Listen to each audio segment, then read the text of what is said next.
Hi everybody, James here. Thank you for tuning in to another episode of Entrepreneur Monday. Today's episode, I have my wonderful friend and mentor, colleague, mother, auntie, grandmother, whatever you want to call her. She is here today, Miss Wanda Peyton. How are you today? Oh, I'm great. I'm honored to be here. Thank you for inviting me. Thank you for coming.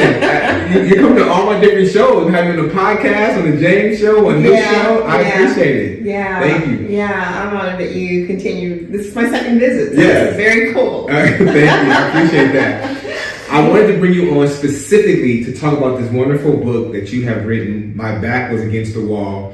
And one, I want you to tell the people, because I want as many people, that's what Entrepreneur Monday is about, bringing people to the product. You have a wonderful product. Give the people some insight as to one, why you ended up writing this book, and then we'll go further from there. Well, many of the people that are watching might know I've been a coach for, a life coach and a career coach, performance coach. Right. For many years. I've coached thousands, really, because I'm old. I wouldn't say that. Old is the number. You are young and youthful. I'm old, so I've been around a long time. Mature is a better word. Seasoned, not old. And during the process of coaching, I mean, it's really a give and take kind of whenever I'm coaching someone, I ask them to give me their hand, and so I can really touch and feel them, and I feel their energy, and then we begin to coach. And as I'm talking to them, so many of them over the years, they prompted me their plights in life and what they were going through, and the fact that during the time that we had a crisis in the real estate business when everybody was losing their home, including realtors sitting in my office across from me, who were saying, how can I go out and help somebody who I think might be in default when I'm in just maybe days or weeks from losing my own home, and they needed to be coached through that. And so all of those experiences caused me to one day want to put some basic concepts in this little book. I mean, it's only 5,000 words that could possibly be used as an inspiration. We all have something that I know I did, and I still do. Something you can pull up on or listen to, and you re-listen to, and you read and you reread, because life's in session and stuff's gonna happen. So you pick up the book again and you go, what were those lessons? Let me read that back again. Okay, I got this now. I got this. So in the dedication of this book, I dedicate this to my husband, who was killed actually in an automobile accident carrying a Freddie Mac contract up to Crestline. And prior to his death, he had prompted me. He had, he said, you need to write a book on it. He inspired, he encouraged you. He did. He encouraged me, inspired me. So I dedicate the book to William Peyton, married 24 years, and definitely my soulmate. He encouraged me to write the book, and then I also dedicated it to my daughters, who inspire me every day to be the best that I can. They challenge me, and then the challenge overcome is inspiration. I love it. I love them to death. Good deal. And my granddaughter, True, my only little biological granddaughter. And then I also dedicated it to the thousands of coaching clients, and that's what I'm talking about. That's the inspiration comes from. Yes. Who have been honored to allow me to coach them and mentor them throughout the years. It's a blessing for me as well as it is for them. So that inspired me. And then lastly, I dedicate this book to all the teachers and the mentors who appeared for me when this student was ready. As Buddha, there's a Buddha quote that says, when the student is ready, the teacher or the master will appear. Okay. I like it. Yeah. So that's basically the inspiration for writing this first book. And there will be more to come. Okay. So you took a culmination of your thousands of participants in your coaching. Yes. And what some of their issues are. Because everybody has an issue. But some issues stand out a little bit more than others. And the ones that stood out, not only that, the ones that stood out and you heard some consistently. You address those in the book to help. Would you like to know what that was? Please, yeah. You put it in the book, you might as well. No, let's talk about it. That's what we're here for. Let's talk about it. We want people to get this book. Let's go. The biggest consistent issue throughout the course of my coaching has been self-belief and self-esteem. Wow, that's interesting because in real estate, well, you didn't let me just for clarity, did you just coach real estate or all industries? No, but the majority were real estate agents. Okay, that's what I thought. And always when I was coaching, career and performance, it always blended into life coaching as well. Yes. And your belief system. One thing I can say about real estate is because, now modern, you may have your Redfins and a couple places that pay you a paycheck, but 99.9% of real estate agents, we don't get paid every 2 weeks. No. So you become very faithful and very religious when you get into escrow and you're writing that offer in that transaction. Yes. If you weren't faithful, whatever your religion is, you're going to become even more faithful. And the fact that you said that you heard consistently that people didn't have self-confidence, you have to be confident as an agent because I'm telling you, one of the biggest decisions that you're going to ever make in your life next to getting married and a partner that you pick to love, then you have to be confident. And it's interesting that you can be confident in front of a seller or a buyer, but then when you get home, you kind of shrivel and you address that in the book. Yes. Your belief system has to be intact. Absolutely. And I talk about emotional energy management. I'm also talking about, it isn't just managing your thoughts alone. It's managing your thoughts in relationship to your belief system in a power greater than you. And that for me is God. They blend together. Simultaneously, yeah. Absolutely. At the same actual time. So I believe that God can only do for us what he does through us. Right. And if you're not a willing participant because you don't believe it's possible for you, then there's only so much God can do for you. You have to be on the court too. That's right. You have to be on the court and playing. And the reason I say that is because when I would start with the goals. So let's talk. I'm talking to an agent in your coaching session, and I'm coaching session, and I'm saying, so what is it that you think that you, and they're new, they're kind of say within a year, 6 months, and it's just understandable that they really don't know what's possible for them. But I would say, so what kind of revenue are you thinking that you want to create? Right. What's your projection? Your first year, right. And I would consistently get an answer like, well, I don't know. Do you think 20,000's too much? Or do you think 60,000's too much? Or I don't know. And so, I said, I'm gonna guide you into, what I think is realistic. Right. But you gotta stretch. Right. You have to stretch beyond your comfort zone. Don't limit your beliefs on what you can do. Exactly. Right. You have to stretch. So I would have to, I said, look, I'm not trying to talk you into setting goals that you don't believe that you can reach. But let's start with, let's break it down into 12 months, then quarterly, then weekly. Right. Here's what, if you were doing $100,000 a year, you'd be doing $25,000 gross, a quarter. Right. Let's break that down into monthly $6,000, and then here's what you need to do. Right.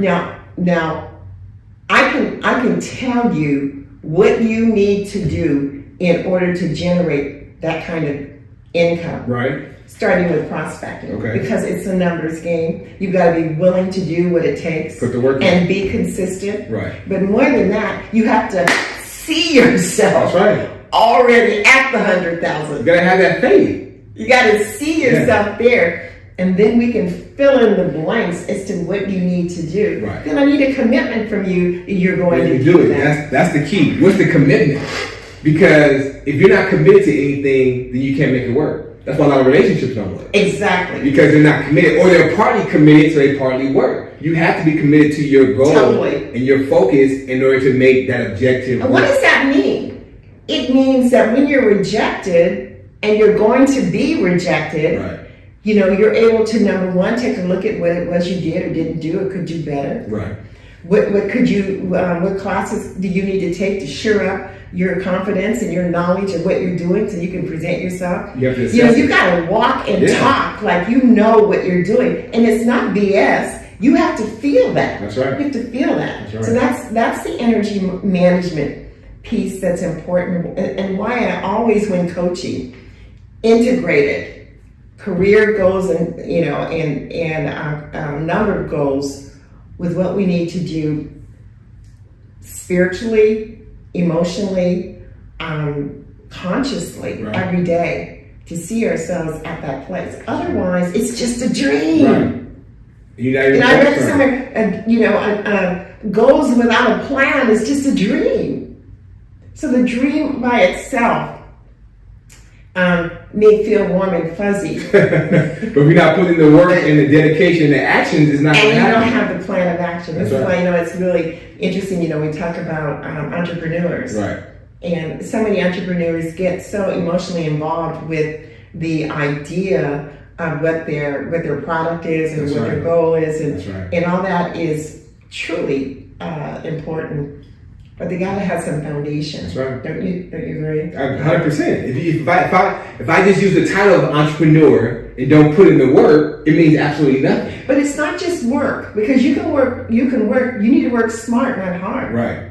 And smart means, for me, it means first get your mind together. What does that mean? Right. You get up in the morning and you start getting gratitude. It's in the book for what's working in your life. Start with that. That's right. Because you know why? We're always looking to the next deal. Right. The next seller, the next buyer, the next whatever it is. It's our culture. Right. We push. How many people am I going to see today? Who's going to be my, what appointments? My prospects, right. And though it's a really interesting mix, though that's important, the first thing you have to do is for me at least, is you have to get your mind and your emotions. Speak on emotions, right. Intact. Okay.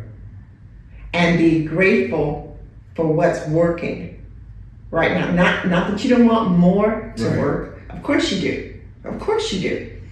But what's working now? Right. And focus on that. And my favorite thing, my girls hear me say it all the time. When something goes wrong or there's a challenge, I always say, okay, within the framework,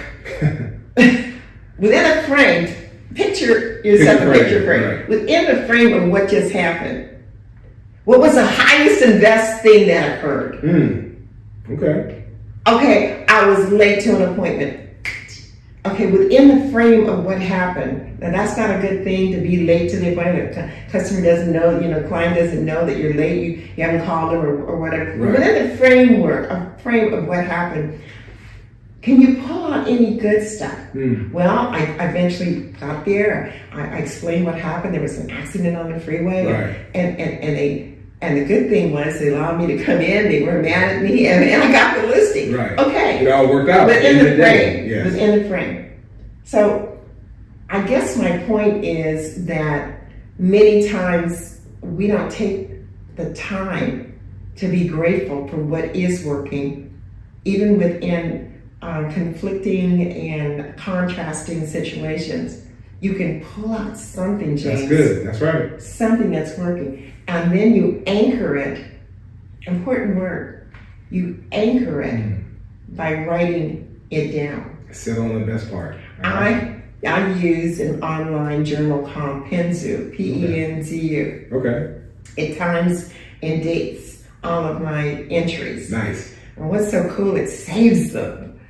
And I can put a lock on it, and I can go back and I can look what I wrote back in 2014 and see where I was, or years past, where I was then. And you know what I love to do? I love to write when I'm in the middle. Let's say you've got some contrast and stuff going on, right? And you write in your journal, this is what's going on in my life right now. Da da da da da. Whatever it is, I'm having trouble in my relationship, or the children are acting up. Yeah. So and so, whatever the situation is, whatever it is, you write it down. And I don't know what the answer and the solution is. You're writing this down, but I know that there's an answer, right? And I know that to the degree that I align my finite mind to the infinite mind, I too will know what the answer is. I love that. And then you leave it there, and then you do something else I call an evidence journal. As you start to see the problem unfolding and solutions coming to you, and maybe the other individual comes to you and says, I'm sorry, I didn't mean to say that, or that wasn't working, I don't know what was wrong with me, or whatever the solution. You see the pieces coming together. You go back and you journal. Today they said they said this, they said that. And you give thanks because you can see the answer and the solution is manifesting. Right. The flower is blossoming. And then the gratitude journal. After it's done, everybody's together, the solution has presented itself. This is so true in difficult escrows. I've used this so many times. Okay. When the buyer and the seller could not come together on maybe repairs. Seller said, no, I've already done enough. Buyer said, I need to have this done, or I'm not going to close escrow. The other agent was involved, and you're involved, and everybody is not on the same page. And I go into my journal and I write down what's going on. I don't spend too much time on it, but I just kind of outline it so I can remember what the problem was. And then I turn it over. I get in that meditative place where I know and I know that I know. I know and I know that I know. I know and I know that I know. That's right. There's an answer. Right. I don't know what that answer is as I sit here. There is one. But I know that there's a power greater than mine that already knows the answer. That's right. And to the degree that I align my mind with that mind, I will know the answer. And then I release it. I release and let go, and I use affirmations during the day. There it is. So we all need a journal, sounds like. Well, that helps. I'll write it down or figure it out one way or the other. Well, because the mind is tricky. Yes, it is. Things grab your attention, and you have all that self-talk that you're trying to control that's going on. That's right. But if you're writing it down, you can go back and you can read it, and you can say, this is what happened. This is what the problem was. Right. And this is when I turned it over. This is when I turned it over. Now I can see how it's being resolved. And now closed escrow. That's right. And to add to that, how you turned it over, what was the solution to that problem? Because, like you just said, through all that manifestation and writing and journaling, once you document those wins, you can go back and reference it. Now you have a guide. That's why when you go back, oh my God. To do it. I read something this morning, a meme that said that every trial overcome becomes someone else's survival guide. That's right. And that's really what this is. That's the blueprint. That's what the book is. So and you're right, because when you go back and you read your own story, your own situation, what does that do for you? Not only does it let you know where you were at that time in your life, it lets you know how you conquered it at that time in your life. Absolutely. So if that roadblock comes up again, you know how you're like, oh, this is easy work. I can go ahead and do it. Absolutely. I got this. And now I can give it to my son or my friend or my coworker and say, this is how I got through that same problem. Absolutely. It's easy for you to do. I keep saying, I'm 78 years old, and can't believe that. I don't know how many years I think you tell the story. I Maybe your driver's license. Where's your license? I don't know how many years I have left. The average age in this country is 78 years old. Oh wow! I didn't know that. Yeah. Average lifetime span. Well, you're gonna surpass that. All right. Well, thank you, James. And my whole point in saying that is because my journal is my legacy. That's right. And I have handwritten journals, and I have online journals. For years, I have journals written when my girls who are in their 50s right now were just teeny boppers. That's beautiful. And I have it written down. She spoke to me this way. I'm not gonna have that. And you're ready for action. You know what I mean? Right, you was ready. I get it. And then I go to this part. She came to me and she realized she she was going to be grounded, and she's better now. That's good. I want to get into the book some more. I always read the title, My Back Was Against the Wall, but under it says, until I learned how to manage my emotional energy, then the game changed. You just gave us how to manage your emotional energy in this manifestation, in the process of journaling and learning from your mistakes. And one thing, that I hear, one that you just said that I think that we should put emphasis on, we always reference, learn from your mistakes. And I think that's great, but we need to add on to that moving forward. Learn from your mistakes, and then how did you learn from your mistake? Yeah. Because that's going to be exactly. What did you learn, and then how did you learn from the mistake to get past that mistake? Because we're always making mistakes. But instead of just always saying, "Oh yeah, you got to learn from your mistakes," yeah, learn from it, but then practice what you learned in order to make sure it doesn't repeat itself. What you're saying, instead of just saying, "Okay, well, I learned from my mistakes, I'm not going to do that again." Right. Well, what did you learn? Exactly. Yeah. Exactly. You have to document that. So in here we have. Can I say this? Oh, absolutely. I'm trying to get into the book, but no, please. It's about the book. Okay. No, it's about the book. Okay. And what this title came from. Oh, yes, please. This title came in the midst of darkness for me. I was, as I say in the book, I was babysitting. I was in my, 24 maybe. These 7 kids that, wow. two biological babies. And my husband had 5 kids. Mm-hmm. And they all, one day, and I mean it was like overnight, they all moved in. Oh, so wow. we were in a 2-bedroom house in Los Angeles on 71st and Western. I know exactly what that is. They all, and we were, needless to say, we were not prepared. Right, I'm sure. I mean, and there were clothes. I can remember making clotheslines across the living room so they have some place to hang their clothes and getting them back into school. And the day that I said, when things were the roughest and the worst, the challenges were the darkest. Right. I remember saying to a parent as I was walking her out the door, I was telling her what my situation was, and I said, but you know what? My back is up against the wall, and I am coming out of this. Go ahead. I don't know how. Right, but it's going to happen. But this is it. This is, when your back's up against the wall, you're right. You got to come out swinging. You got to come out. And you don't know. We're not like that. But emotionally swinging. Yeah. You know what I mean? Yeah. So that's where this title came from. Okay. My back is against the wall, and I'm coming out. Right. I'm coming out of this. You should put that in parentheses. I'm coming out swinging. That would have been good. All right, so let's go into some of the chapters. I want to dive into it. Here. We want people to purchase this book. Like you said, 5,000 words. 5,000 words. And you have an Audible out. And I have if you don't like to read, listen to the Audible, your iPhone, your iPad, Android, and you don't have computer. to be an Audible member either. Oh, really? No, you can pick it up on iTunes. Okay, and then just download it for free and listen to it. You have to pay for it. You have to pay for it. But iTunes, or if you don't like to read, you can, Kindle, you can get it for free. Right. But if you're going to listen to it, I have a beautiful narrator who narrates. Have you heard it? I have heard a little bit of it, but not the complete. Because I like to read.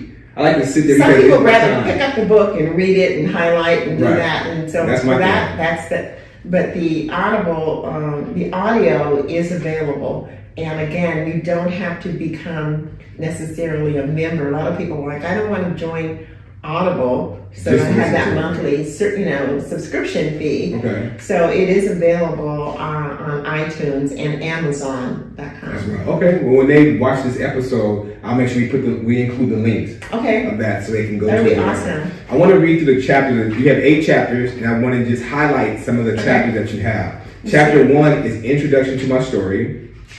Chapter 2 is My Back is Against the Wall. And I'm giving the audience these chapters so you know what to expect when you purchase this book. And these are, like Wanda said, real-time, real-life situations that are the culmination. Can you imagine coaching 1,000 people and hearing first taking on their energy, helping them, pushing them through whatever their issues are to help build them and make them better, and then saying, okay, I'm going to put them on this book to help millions of people across the world. That's my hope and my prayer. Yeah. And your prayer will be answered. And thank you. Already, women are coming to me and saying, you know, my friend has going through this challenge, and I told her I'm going to send her the book, or I'm sending her,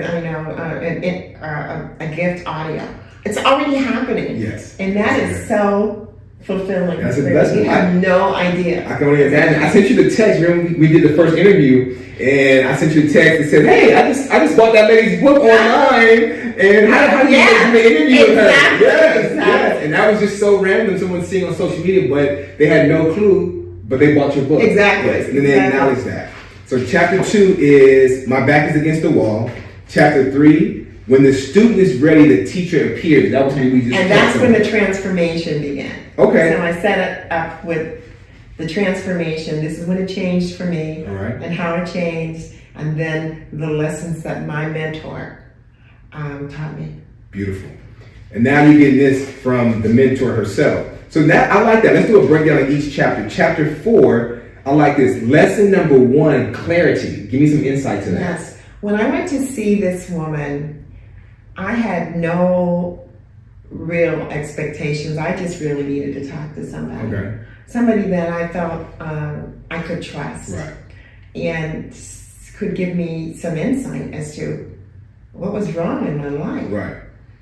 And now, when you say this woman, who was the woman? this is an was she a coach older also, woman. or a mentor? She really wasn't a coach. Okay. She was a spiritual woman that I heard speak at the church. Got it. Okay. And she was, you could say, a spiritual mentor. Okay. But she didn't have a spiritual mentor business. Right.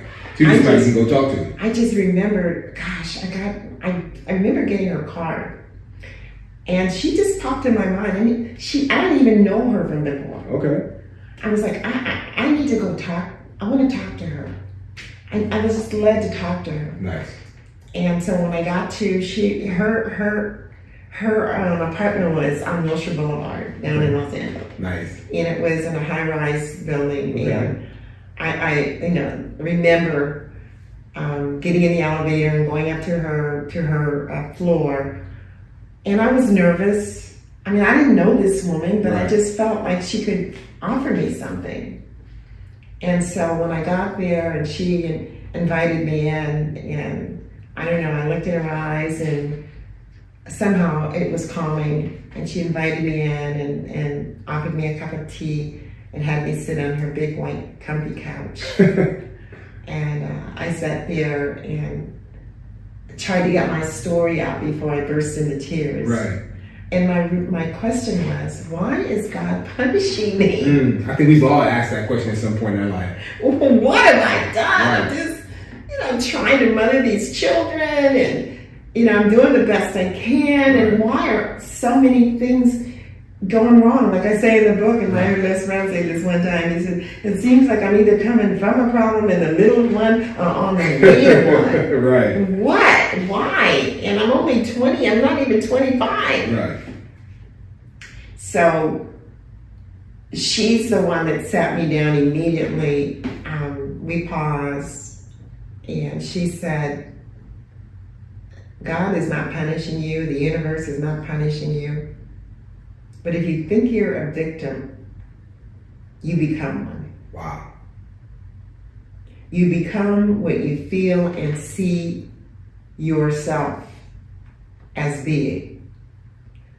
And she said, if you want things to change, Wanda, in your life, you're going to have to begin to see yourself beyond your circumstances, your current, present circumstances. Teach that. And she's telling me this, and I'm like, how do you do that? Right. You mean the blueprint. Tell me about it. Talk to me. Right. Is that even possible when so much is going wrong? And she talked a little bit longer about the power of thoughts in creating events, circumstances, and situations in our lives. Wow. And by the time I finished with her, I had to go get my kids. They were still in elementary school. One was at the babysitter, wasn't even in school yet. I'm driving home, and I'm saying to myself, so I'm the reason for all my problems? Me? Am I the problem? Am I the problem? I'm the problem. I'm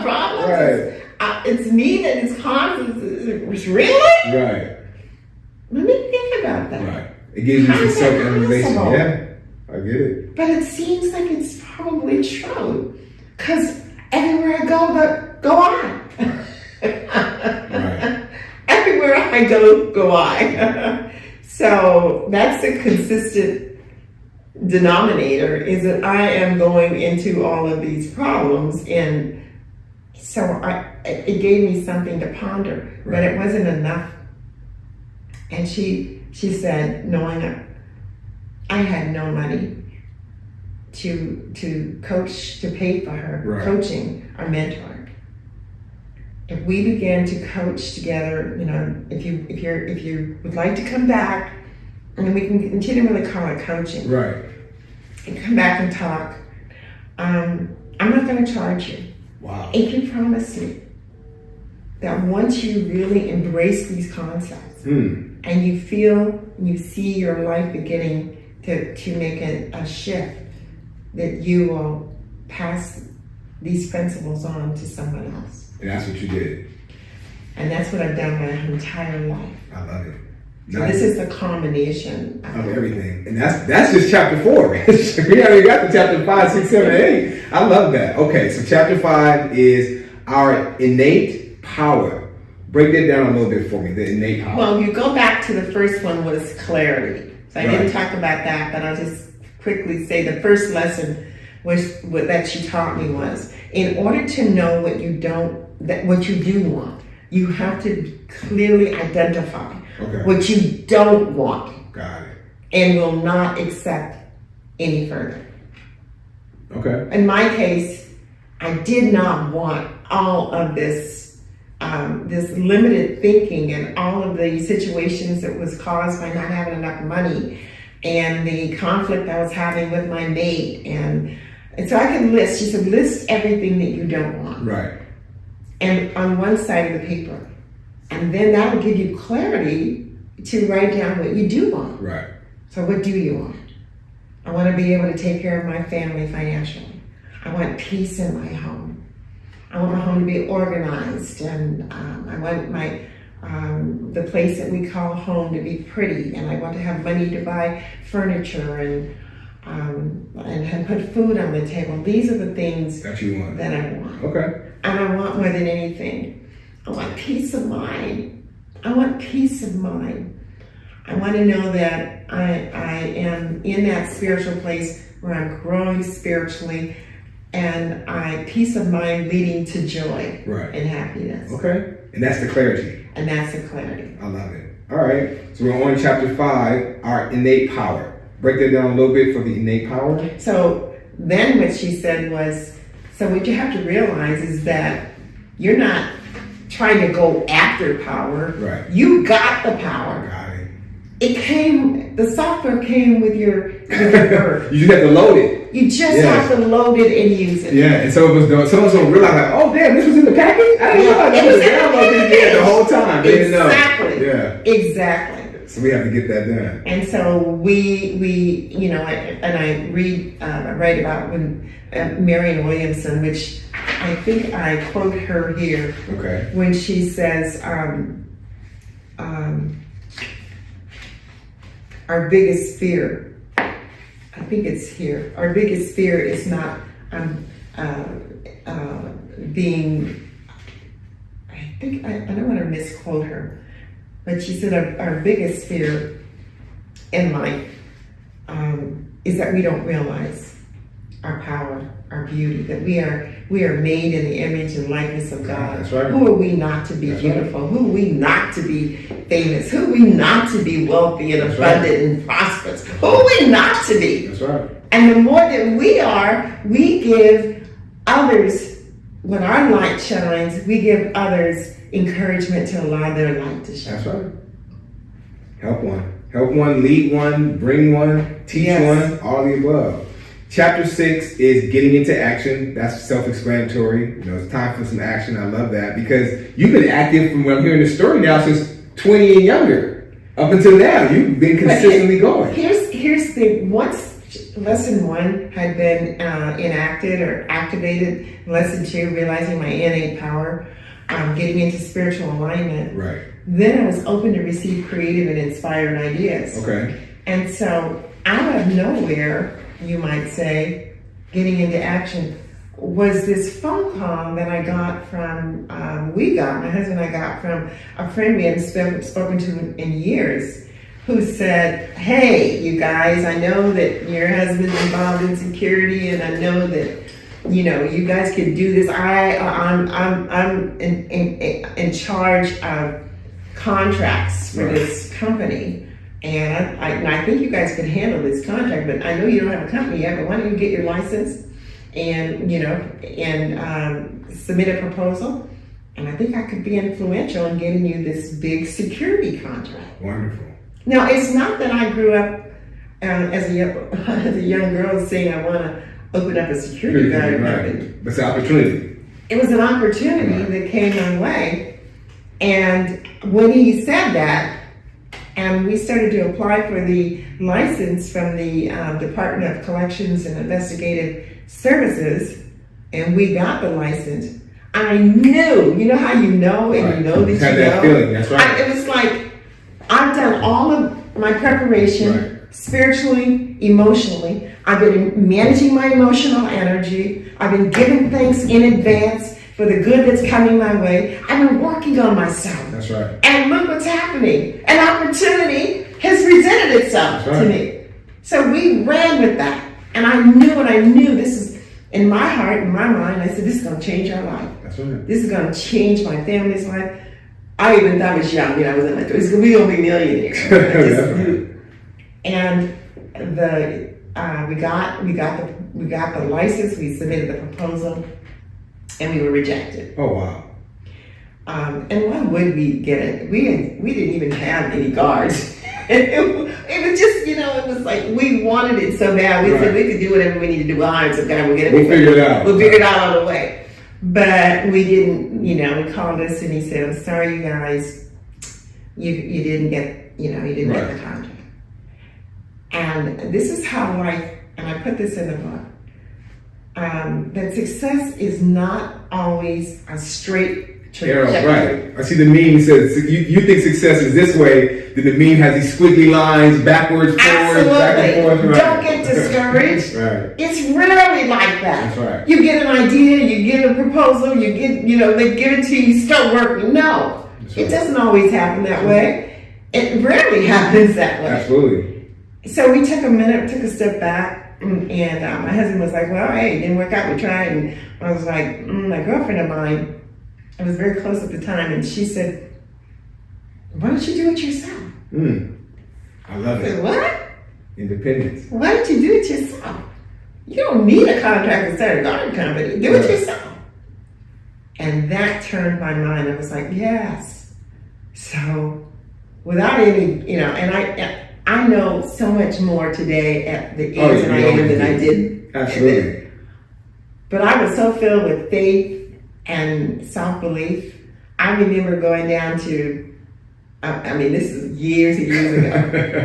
It was Whitefront, I think it was. It was a store. I got some white paper and made me a heading. I started sending out letters. Okay. But the most important thing that I did was every morning, after the kids had gone to school, and my youngest one, I would take her next door, I would sit in a quiet place, and I would begin to see myself being inspired by that power greater than I. Right. And I began to see that even though I didn't know where to go get the business, that God did. And that I was being divinely guided to those places. Right. And I would close my eyes and I would see myself there. And then I would get in my car, my station wagon, and I would go driving. And I would go down Western, I'd go down Broadway, and I would play these tapes over and over again that, that kept me motivated and inspired, because that self-talk was trying to hit me. And they'd say, well, my mind would say, why don't you stop here at that bank? Oh, well, I don't know, they probably already have guards. Mm-hmm. I'd go down, why don't you stop there? I ended up at a church on the east side of town. And there were a few cars in the parking lot. And something said, go in there and see if they might need security guards. So I went in and I walked up the stairs, and they invited me in, and the receptionist, and I said, I'd like to speak to the pastor if he's in. And I'm like, who is this lady? Who are you? Right. She said, sit down, I think he's here. So I sat down, and in a few minutes she invited me in. And I sat and I told him who I was, and that we had a company, and that, I felt like every church should have the security that they need in order for their parishioners to worship. And I didn't know if they needed services, but I was here to offer my company. Right. And when I walked out, which was, 30 minutes later, I had my first company contract. Yes. I have my first contract. I remember, because I walked upstairs, I remember running down the stairs and running to the phone booth because we didn't have something. And I ran to the phone booth, I called my mom, and I said, Mom, you got a first security guard contract. She said, but you don't have any cards. I said, I know, we're going to have some though. We're going to have some. By the time the contract starts on Monday, we'll have some cards. Right. But I said, Mom, here's the thing. Do you know what I've done to prepare myself for this? You know the work I've done on myself? Right. Don't you know that if that works for anything, it works for everything? Absolutely. It works for everything. Right. This is just the beginning. And I use that concept and that practice with every new contract that I got. By Monday, we had guards who had come and heard in the neighborhood that we were hiring guards, and they lined up in front of our house. Beautiful. And I was living on 123rd and Raymond. Okay. And they lined up and they came in and we filled out applications. Okay. I said, and they came with their own uniforms from the companies that they were currently working at. Oh, okay. And they said, and so we'll work for you part-time. And then, whenever you get more business, we're going to come over full-time. Nice. And that's how we started. Good. And how ironic that you get your first contract in a church. And you're talking about faith and seeing in advance and putting in the work and the spirituality. Yes. That's not coincidence, I don't think. But I hadn't even thought about that. Yes, that's the first contract. And the pastor says everything goes, you pass all these banks, you go to the church, and the church says yes, and that gets the ball rolling. Exactly. That's a blessing. That's a major blessing. I love By that. the end of the month, I had a bank, the Broadway Federal Savings and Loan. I remember Broadway Federal. Yeah. I remember that. I had that bank. I had, there was a bank called Security Pacific. I remember Security Pacific. I had Security Pacific Bank. I had Bank of America branches. Okay. I had Southwest Bowling Alley was down there at the time. Right. I had UCB, United California Bank. That was a bank. I had Ralph's store. I had 10 Ralph's stores. Nice. A 24-hour shifts. Okay. And it was growing. It was growing because if it works for anything, it works for everything. That's right. And that brings me to the last chapter, which is the conclusion. And it seems like not the conclusion on the security company or the real estate, but the conclusion on you working tirelessly in a business and now giving everything that you've developed back to people. Yes. And that's what I take out of it, but you can go ahead and elaborate on the conclusion here. Well, my story then becomes my life. My life becomes my story. I love that. And that's true for all of us. Right. And so everywhere and every opportunity that I've had to share with men and women, not just women, but everybody who will listen. Right. You let me hear what tell you about it. Listen. About my coming out. And I say that there may be other paths to the same outcome, but this is my story. Right. This is my story. And that's basically the blueprint and the conclusion. Yeah. This is a wonderful book. When we talk about the blueprint, this is a blueprint. This is a cheat code. Let me just tell you that. Not that you're going to cheat the experience or life, but you're going to be able to know how to overcome and get past all obstacles.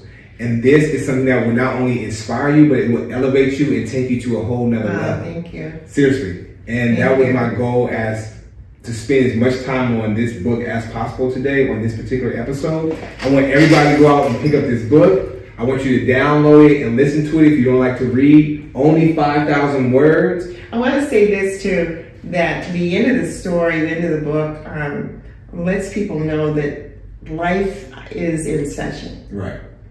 And even though the business was going well and we were expanding, it wasn't too long after that my first husband died. Oh, wow. He had a cerebral hemorrhage, and our marriage was not doing well, and he was in his apartment and he died. Sorry. And so, learning to handle life on life's terms, it wasn't that everything turned out to be rosy because I went into business, but I had the blueprint, even during that time, to get through that situation and be there for my children. There it is. And his children. That's beautiful. And this is the blueprint. So you get the blueprint from the blueprint. You get the blueprint from the engineer. That's what this is. You get the blueprint from the engineer.